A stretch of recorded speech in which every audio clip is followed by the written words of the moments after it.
Voilà, bonjour à tous. Aujourd'hui, on va parler de la trigonométrie.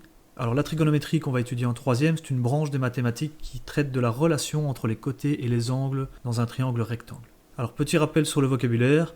Dans un triangle rectangle, le plus grand côté, qui est le côté opposé à l'angle droit, s'appelle l'hypoténuse. On a déjà vu ça dans le théorème de Pythagore. Voilà, et pour nommer les autres côtés, on va le faire en fonction de l'angle choisi au départ. Voilà, si je choisis l'angle A comme étant mon angle de référence, que je nomme alpha, le côté AB sera le côté adjacent à cet angle, et le côté BC sera le côté opposé. Alors opposé, c'est qui est à l'opposé, et adjacent parce qu'il a un côté en commun. Voilà, si j'avais choisi l'angle C, que je vais nommer gamma ici, alors le côté adjacent serait le côté BC, et le côté opposé serait le côté AC. Donc les autres côtés, BC et AC, sont déterminés en fonction de l'angle de référence choisi au début. Alors petite introduction, je rappelle que tous les triangles rectangles avec un même angle alpha sont semblables. Bien sûr, ça vient du critère AA, angle-angle. Tous les triangles qui ont deux angles respectivement de même amplitude sont semblables. J'ai pris ici 4 exemples. Donc c'est 4 triangles qui ont le même angle alpha ici et un angle droit, donc deux angles respectivement de même amplitude, sont tous des agrandissements ou des réductions l'un de l'autre. Alors, premier élément de trigonométrie, le sinus qu'on écrit sin. Donc ici, le sinus de l'angle alpha, sin alpha, c'est égal au côté opposé divisé par l'hypoténuse.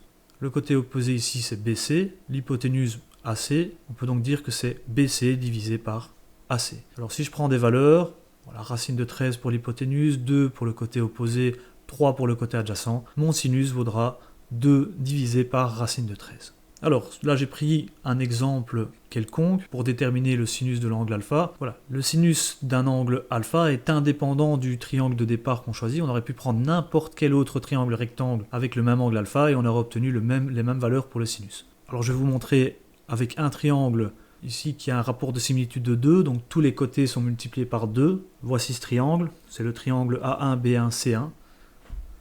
On a donc le côté A1, B1 qui a été multiplié par 2 qui vaut 6, le côté B1, C1 qui a été multiplié par 2 qui vaut 4, et le côté A1, C1 qui a été multiplié par 2 qui vaut 2 racines de 13. Alors maintenant je peux aussi calculer le sinus à partir de ce triangle-ci.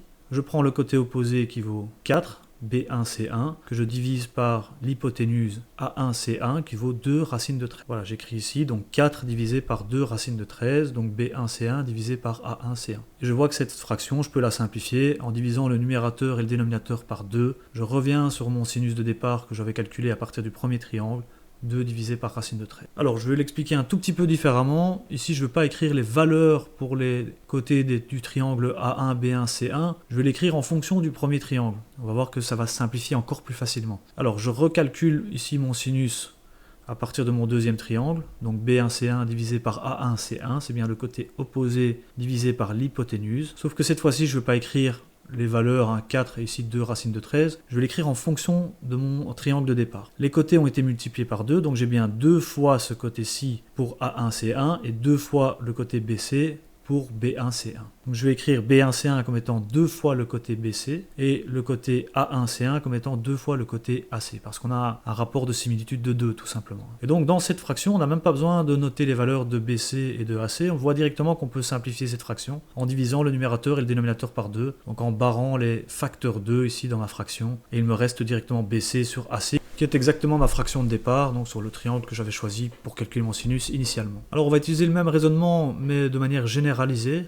Donc on va plus prendre un rapport de similitude donné, on va prendre n'importe quelle valeur, donc je vais écrire la lettre K qui correspond à n'importe quel nombre. Mon côté ici vaudra racine de 13 fois K, donc c'est ce côté de départ multiplié par le rapport de similitude, par le coefficient d'agrandissement ou de réduction. Même chose pour les autres côtés, ce côté-ci est multiplié par K, on obtient ici 3 fois K, et le côté ici C1, B1 est multiplié aussi par K, donc j'obtiens 2K. Voilà, donc mon côté B1, C1, je peux l'écrire comme étant le rapport de similitude K fois le côté BC de départ. Même chose pour le côté A1C1, c'est K fois le côté de départ AC, puisqu'on multiplie par K tous les côtés. Et on voit tout de suite que cette fraction, on peut utiliser la même astuce que précédemment. On va diviser le numérateur et le dénominateur par K, et on revient à notre fraction de départ. On voit bien ici que quel que soit le triangle rectangle qu'on choisisse, on obtient la même valeur pour le sinus d'un angle donné. Donc le sinus d'un angle ne dépend pas du triangle rectangle choisi, il dépend uniquement de l'angle. Ici 2 sur racine de 13. Alors le cosinus, c'est aussi un rapport, c'est le côté adjacent, ici AB, divisé par l'hypoténuse. Voilà, avec la même explication que pour les sinus, on peut refaire le calcul et montrer qu'on peut chaque fois simplifier la fraction et revenir à notre fraction de départ. Le cosinus d'un angle alpha, c'est le côté adjacent divisé par l'hypoténuse. Dans n'importe quel triangle rectangle, on obtiendra la même chose. Donc ici, le côté adjacent AB qui vaut 3, l'hypoténuse qui vaut racine de 13. Notre cosinus de l'angle alpha vaut donc 3 divisé par racine de 13. Alors la tangente, c'est aussi un élément trigonométrique au même titre que le sinus et le cosinus.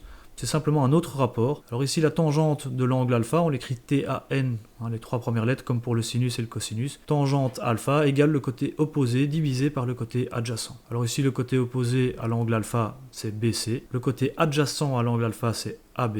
Et donc notre tangente vaut donc BC divisé par AB. Dans notre exemple, BC vaut 2, AB vaut 3. On a donc une tangente qui vaut 2 tiers.